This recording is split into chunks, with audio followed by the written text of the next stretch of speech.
Hello, boys and girls. Welcome to the Cool Kids Lunch Table Podcast with PJ and Mike. Now find yourself a seat at their table. Hello, and welcome to this week's episode of the Cool Kids Lunch Table Podcast with PJ and Mike. I'm PJ. And I'm Mike. And today we're talking about the biggest sporting event in the world. Really is probably the biggest sporting event in the world. Because it involves the entire world. The Olympics are balls deep in the 2026 Winter Olympics. We've gone on record in the past and said how nobody watches the Olympics. But I am real dialed in this year on the Winter Olympics. I like the Winter Olympics better than the summer. You know, and PJ, I'm laughing because I just think about us, how like we ripped the Olympics apart. I think a few years ago, how no one watched it, you know, and it's funny because I'm really those people, like I'm one of those people where every time there's the Olympics, I go back and forth. Do I like the winter better or do I like the summer? Because winter, I'm like, oh, I like hockey, I like that a lot, and then I'm like, oh, I don't like skiing, I don't like the luge. And then I think about summer, like, oh man, I like gymnastics, I like the basketball. And then I go, ugh, I don't feel like seeing like swimming and all that. For me, the Summer Olympics are a giant waste of time. I don't think there's any Summer Olympic. Sometimes I'll watch a little archery just for the fuck of it, but the Summer Olympics to me, giant waste of time. I don't need to watch people run around in circles. I don't need any of that. Giant waste. That's what I'm saying. You make good points, and then I go, "Oh man, maybe I do like winter better." But the Winter Olympics, I'm more dialed into because I really like hockey. I'm a big hockey guy, you know that. So yes, I like to watch the hockey games. So that brings me into it right off the bat. Oh yeah, that's my favorite. And this is the first year in a very long time they're having the NHL guys back in there. I think they've been out of it for a while, and now the NHL guys are back in the Olympics. So that's pretty cool.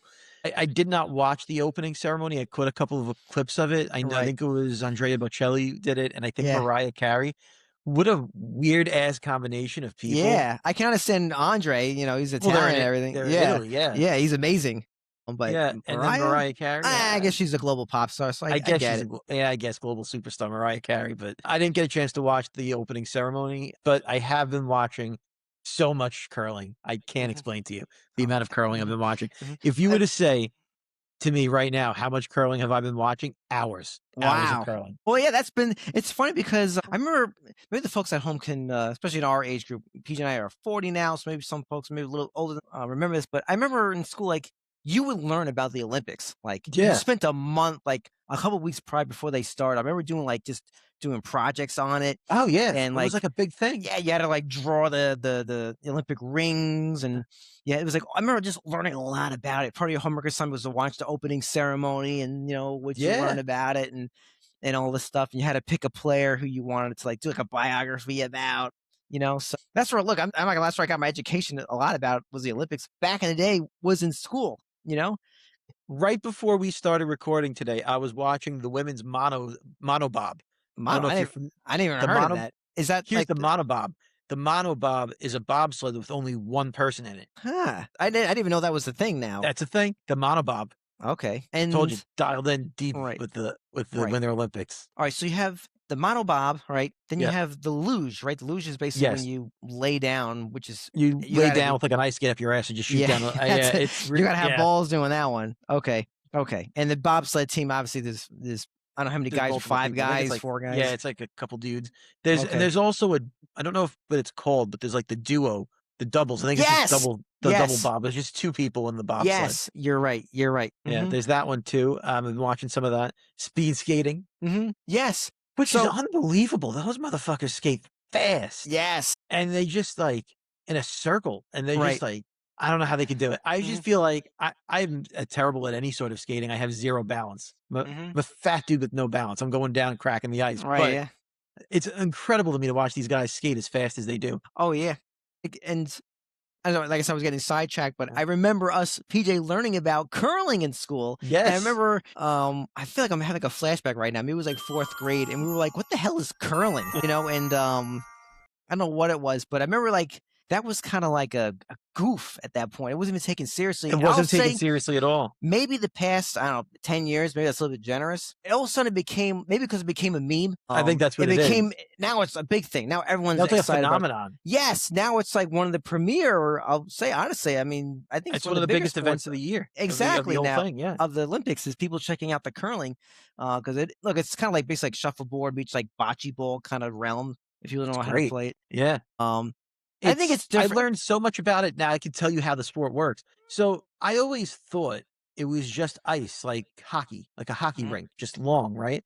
It's not. They call it pebbling. So they spray like water on the ice and it pebbles up. And that's what they're sweeping, of these pebbles.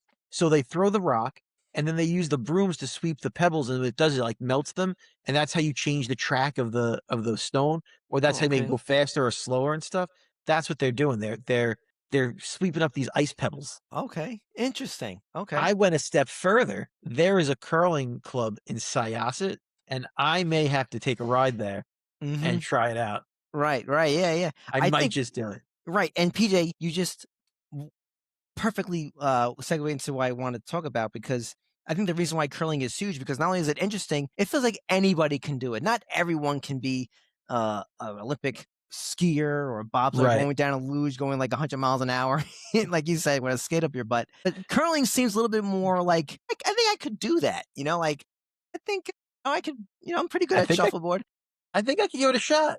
Exactly. So I think that's the other appeal to it too, is that it feels a little bit more attainable to actually perform. Right. Most people don't go skiing. Most people don't have a bobsled. I think the sports that people can actually participate in get a lot more views.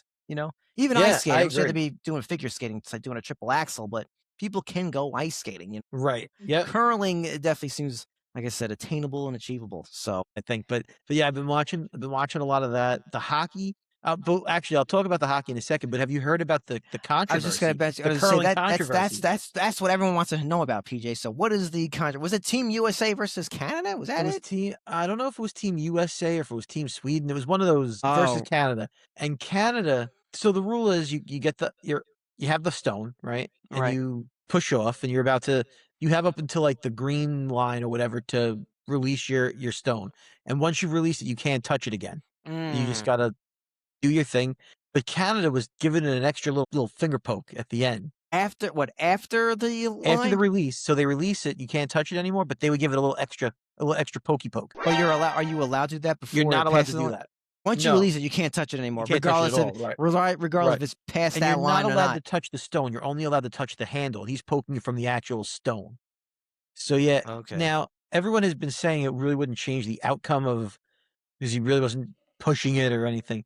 But they caught him, and the other team caught him. It wasn't even like the officials that caught him, and they had like this verbal altercation on the court the there, like on the ice, just like you can't be doing this, and this is ridiculous. They started cursing at each other, and then it came out that the women's Canadian team also gives it a little pokey poke. My Lord, I didn't know that. Canada is just cheating. They're just cheating. My Lord. Of all the people, you don't expect Canada to be the ones that cheat. I don't know. I guess I'll play devil advocate. I don't know if there's like you said, maybe they're. I don't know. I didn't see the clip, but you're saying you could touch the handle. Who knows? Dude, I could just always say that. I'm giving benefit of the doubt here. There's so many rule changes. As you know, there's regular and there's Olympic hockey, and then there's no, you're right. The rink's a little bit bigger, so I don't know. Who knows? It could be different. Different countries have different rules, and who knows? But yeah, exactly. So that's interesting, though. And the same, like you said, the crazy thing is it's the same team that did it. Women's, that's unbelievable. You can't make it up, man. You can't make it up. A little bit of shenanigans on the ice. But you need that, though. Sometimes you need that in sports. You need a little bit story. of. You need a story to get some people to watch it, get eyes on it. You need villains. You need stuff like that. What happened with the curling? Did they get disqualified? No, nothing happened. Just goes. They're just like, don't do that. That's bad. And then they just kind of moved on.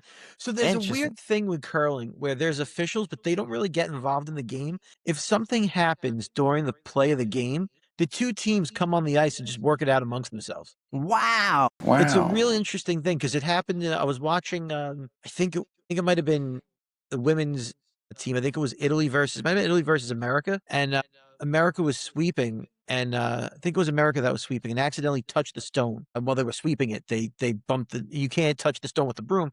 This was totally, one of By those things that accident. the brush got caught on the ice or whatever and just happened. So the both teams come out onto like the floor and they say, well, if you didn't do that, this is where we think it would land. What do you think? And they work out where they think everything would have been, and you just put the stones there and move on like nothing happened. Wow. Okay. That's Crazy, right? Cool. Yeah, it's amazing. It is kind of cool. Like, it's all about sportsmanship, they said, which makes it even crazier that if it's a sport known for its sportsmanship, that you have these teams cheating right out in the open. If it's cheating, like you said, maybe give them the benefit of the doubt, whatever. But makes it even, I think it makes it an even bigger deal. Yes. Holy smokes. Okay. Now what's going on with hockey? Because it always seems Canada always wins. Yeah. They usually is what's his face in there, Mr. Soul Crusher. What's his name? Sidney Crosby. I mean, he's been.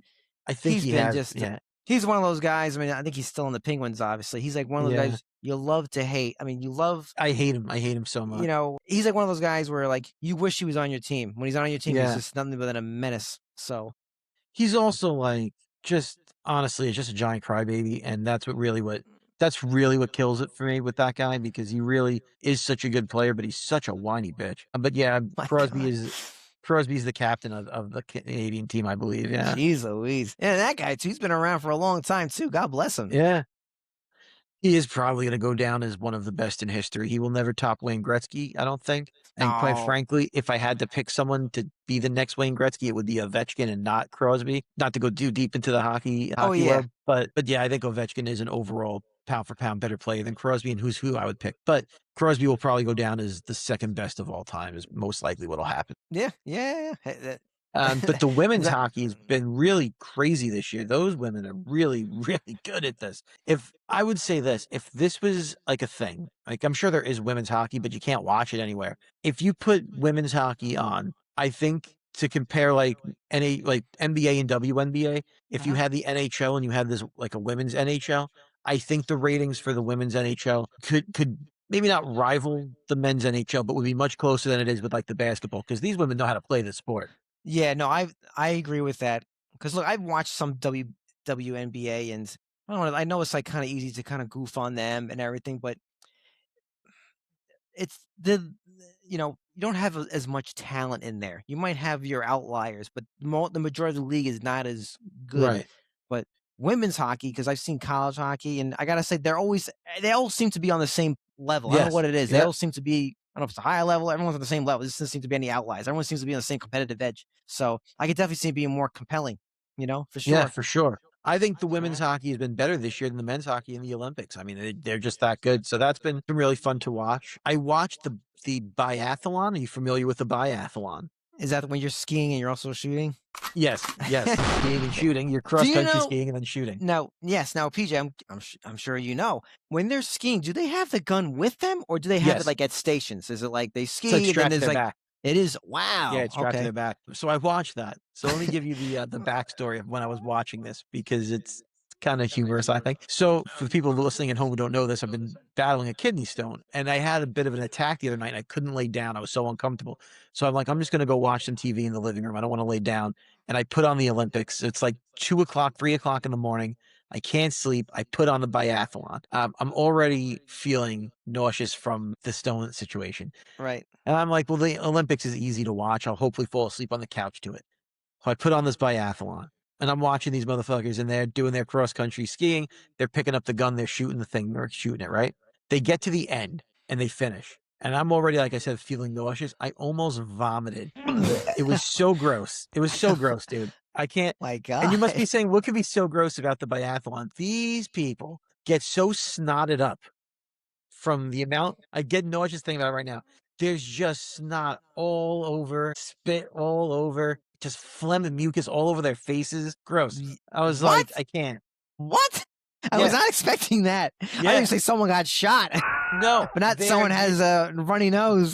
They're just, a runny nose doesn't describe it. It looks like their nose exploded. Is it like all over their face? What is it, like Dumb and Dumber when like their boogers are frozen? Yeah. Gross, dude. It's just disgusting. Lord. I had to turn away from the TV because I was already feeling nauseous. And then I saw that, and it was so disgusting. But it does show like that's just how much effort these guys are putting into all of this. And there's no like hills. They're just like, with the poles like pushing themselves along. Yeah, that's wild. That's tremendous strength. It really is. This might be. Are they using BBs or? They're not using bullets. They're not using bullets. No, it's like I guess some sort of BB. Oh my God, right? They said I think it's like half a football field away the target, and they don't. It's not like a regular rifle with a scope. They have like this weird scope thing. It's not like like a sniper super rifle zoom or anything. Yeah. It's just like regular sort of like a magnifying or whatever, but nothing crazy. And they have to hit these targets that are like that big from a half a football field away. I don't know how they do it. These are the people who should be in the military.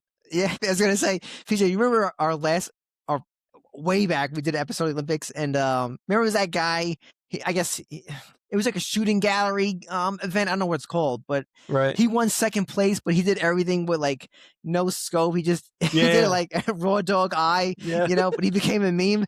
They should get that guy to do this event. Train him to ski, and then just have him just raw dog the eye and just shoot. But that's basically what these guys are doing. It's really I can't see 2 feet in front of me. And they're doing this shit and it's snowing out. Like, I don't know how they do it. The athleticism goes without saying. Like, it's just... For sure. These people are crazy, strong, and unbelievable. But it's just one of those things where I'm like, how is that an event? Kind of just like how did that even start? Because we talked about the last Olympics where you had breakdancing and then... Oh, my God. How terrible was that? But Then you had the skateboarding, I think. Who put these two things together? Like, and where are they like, all right, well, first we ski and then we shoot. That makes sense. Like, where are they coming up with this? How did that become exactly? Well, how did they come up with the one where they're like, here's the ice skate on your ass and go head first down the thing? How is this a sport? How is any of this a sport? Yes, I know. But the danger on some of these is what makes it, because you can, like, these motherfuckers going down the luge could die at any moment. Like, yeah. I could never do it. I think I saw a couple people take a spill this year while I was watching, and I'm like, no, that's how you die. Nasty, man. Nasty. And everything has to hurt more because it's all frozen in ice. So, like, if you fall down, it's gotta hurt like a motherfucker. I don't know. Find the Winter Olympics way more entertaining than the Summer Olympics, for sure. Also, I don't know if I've ever told you about this, but did you know that I came up with an idea, a concept, if you will, for an action movie? An action movie. For an action movie at the Olympics. Have I ever told you about this before? I don't know if I have. No. It's centered around curling. Okay. I'll give you my quick elevator pitch. So here was the basic plot of the movie. There is the government, whatever, right, finds a terrorist threat for the Olympics, and they need to get an operative into the Olympics to make sure it doesn't happen. Right. So they have to get like the counterterrorism, whatever guy, and they need to get the best guy who happens to be a little bit older. In my mind, when I had this concept or this idea, I had pictured like Bruce Willis in this role. Right. Like an older Bruce Willis. So like you can't put him in. They need to put him somewhere where he could conceivably be in that role. Like you wouldn't put this guy in like the hockey team or something. Right. And like you said, looks like anybody could do curling. So he would join the curling team and he would have to try and investigate like this terror threat and try and stop it. But if his team loses, they're out of the Olympics and he wouldn't be there anymore. Right. So they have to also train him to be an Olympic level curler. And he has to curl, and he has to try and stop the terror threat. So so this is all going on at the Winter Olympics, and I would have it take place in like America because they're in America. That's just where these things happen. But that was like the idea is like he needs to find this terror threat, and so now he's on the curling team, and he needs to be an American hero, and you can't let America down and not win the gold medal. So he has to be at every event, and he has to be good at it, be good enough. But he also has to be able to hunt down and take out the terrorists and. So it would be like a comedy action movie where it's like I was gonna say. I mean, I'm even getting like a Kevin James. I think could pull that off. Yeah, Kevin James could pull it off too for sure. But that was always like I always thought that was a good setting for a movie. Like a Woody Harrelson. He'd be very good in that. Yeah, has to be like an older. Yeah, has to be like an older or out of shape guy who's like shouldn't be in the Olympics but can also pull off some of the action stuff. For that's the good. terror part. I always thought that would be a great setting for a movie. So I in my mind, it was like I said, it was always Bruce Willis because I just thought Bruce Willis as the curler would be the best name for the movie. Right. And I could just like, I don't know, I could always see it like he's like this grizzled old vet that would take out these terrorists, but now he's also the best curler in the world, and he has to balance the two. That was my pitch for an Olympic movie. I watched that. I want to watch that movie. All right, that's good. I think one of the most frustrating things with the Olympics are the judges, and the reason why I think about that because I just picture like in your movie, like, I know you said there's no judges in curling or the referees to somewhat degree, but like that'd be a good moment too, where he has to convince, something goes sideways and he has to, he's kind of like, you need to give me that point, and maybe busts out a rule book. Because being a judge, I feel like is very difficult. You know what I mean? Especially with like something like stylized, like ice skating or even swimming. I know it's the Summer Olympics, but it's really difficult. And have you ever seen I, Tonya with Margot Robbie? Yeah, man, great movie. But I think from what I know, that movie's very accurate. But how she says that she wasn't really judged fairly because like she didn't have the nicest costumes, or because I think there's one part in the movie where she goes up to one of the judges, she's like, why are you giving me low scores?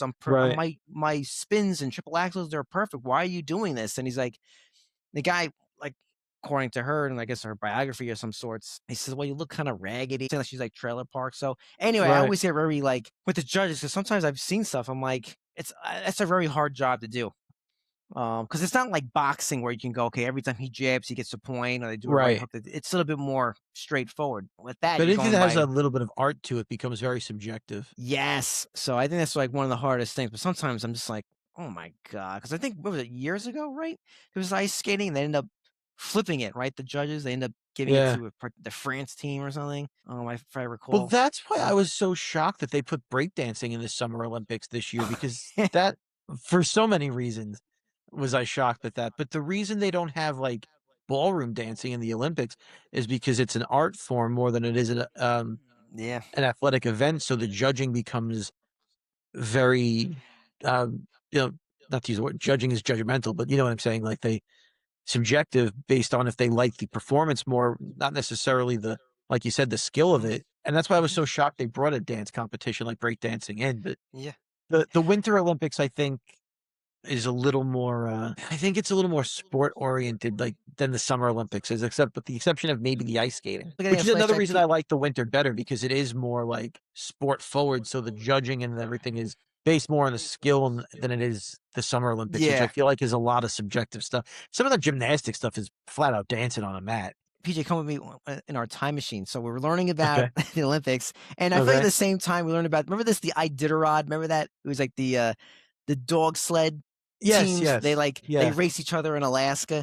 I'm surprised they never made that like an Olympic sport. Maybe there was at one point. Maybe there's like animal rights or something like that. But I think it'd be kind of cool. You see like people's like teams of dogs. They have to like I mean, I'd watch it. Maybe not long as the Iditarod, which I think is like miles and miles, and it takes like days or some shit. But have them do like a long course. That could be kind of cool. But PJ, do you remember this? This is like early 2000s. It was the Nagano Olympics, Winter Olympics, and that took place in Japan.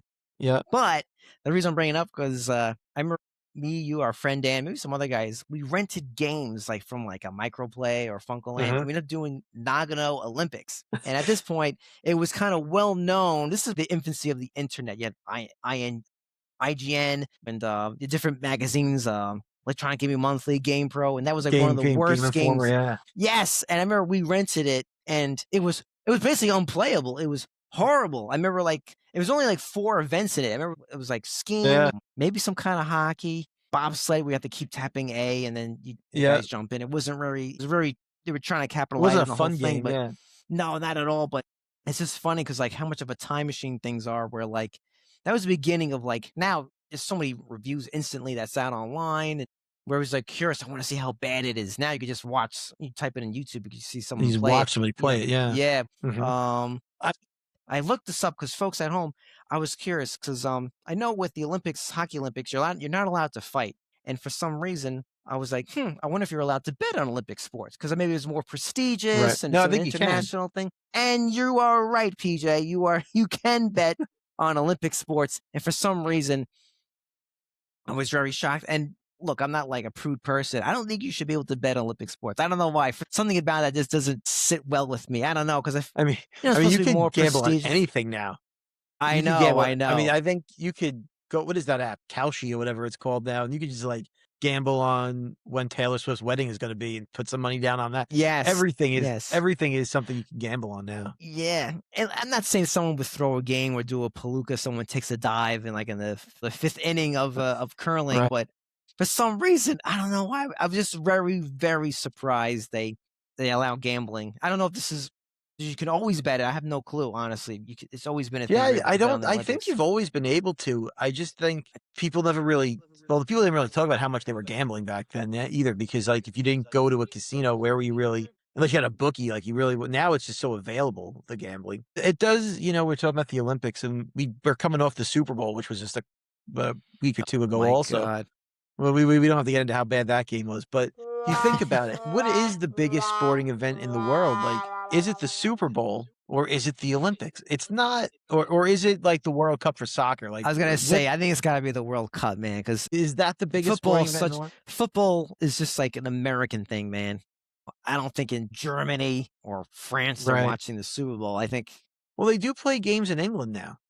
They do play NFL games in Europe, so they're trying to expand. And so I was thinking about that as I'm watching the Olympics coming off the Super Bowl. I don't think the World Series for baseball is the biggest sporting event in the world. I don't think it's the Stanley Cup Finals. I don't think it's the NBA Finals. So, I was trying to narrow it down as to what could be the biggest sporting event in the world. And I came to the Super Bowl, the Olympics, the World Cup, or WrestleMania. Those are the top 4 things that I think that's fair.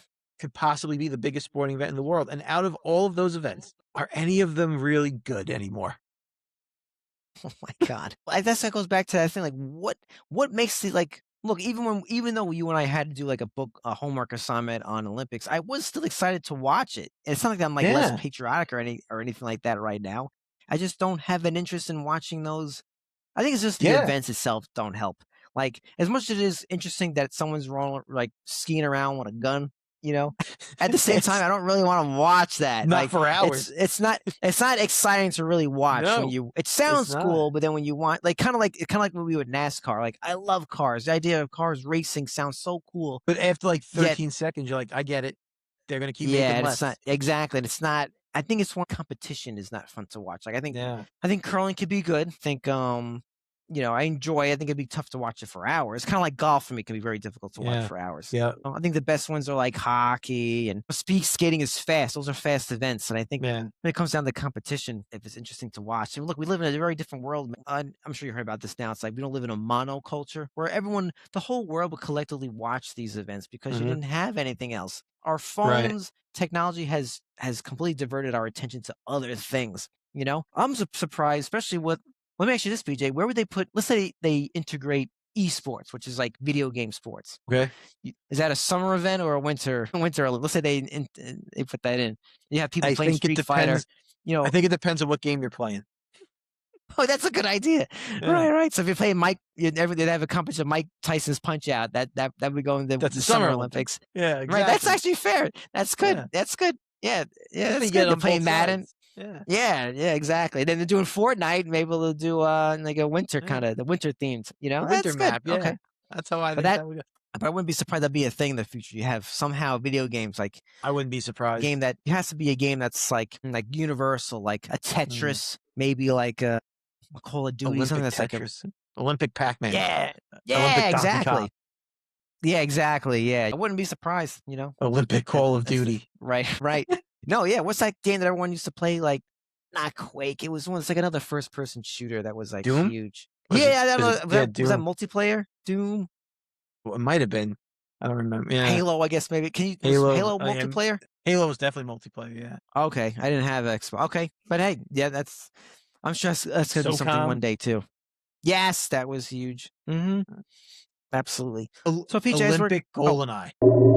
Yes. Oh, dude. I mean, exactly. I mean, look, I'm not gonna lie. I would exactly. I'd be more I would tune into it. Exactly. Mm-hmm. Oh my God. So PJ, are you recommending the Winter Olympics for folks at home? Are you recommending that I watch it? Am I recommending that you watch the Winter Olympics? I would say this. There are worse things you can watch. I would say watch the highlights. I wouldn't watch the full events. Is it on? Is it on streaming? I'm sorry. It's on Peacock. Yeah. Oh, okay. There are certain events I will watch, like with the curling and the hockey, I'll watch it straight through for hours on end. But there are some things, they have the highlights on. You can watch like the best of the best. And you watch these big air skiers like flipping and shit off of these crazy ramps. Yeah. And you watch the best 5 or 6 of them. And you're like, that was cool. And you move on. And then it's fun, right? Because then you're only watching the good ones, or you're only watching the really bad ones where someone wipes out and almost dies. And then all you're watching is the fun stuff. Cuts out all the other shit. Right. I would recommend watching that. Okay. All right. Watch the Canadians cheat. Right. Mm-hmm. Wow. Yes, so folks, if you're, depending where you are listening to the world, hope your team goes far in the Olympics. I'm not sure if I have one more question that you just reminded me of something. Oh. When you watch the Olympics, because you just said anywhere in the world, who do you root for? Do you root for America? Oh, of course. Yeah. See, I find myself rooting for Italy. Not even Team USA, PJ? I find myself rooting for Italy in almost every event that they're in. I hope for the homeland of my people. Right. I mean, for me, it's kind of like any sports, like baseball or basketball. Like if my home team loses, then I pick a new favorite. I'm like, okay, I want England to win. I want Australia to win. I want Japan, whatever it is. I'll do that. I mean, right now I don't have any other country in mind right now. I'm not even watching. So I can't even say, I want an underdog to win. Right. I guess it was like the movie, like Cool Runnings. If I knew Jamaica had like a bobsled team, they do. This is the first year they actually have a bobsled team. What? Oh my God! Then I want them, and I want them. Then I want them to win. Like that. I want that as what I want. I want to see history. That is what I want to see. I want Cool Runnings too. All right, folks. Well, we'll see you out in the ice on the slopes. Same time, same table. Have a good one. Boys and girls, lunchtime is over. For more information, visit their website at coolkidslunchtable.podbean.com. Follow the boys on all social media platforms. Just search Cool Kids Lunch Table Podcast. Now get to class before you get detention.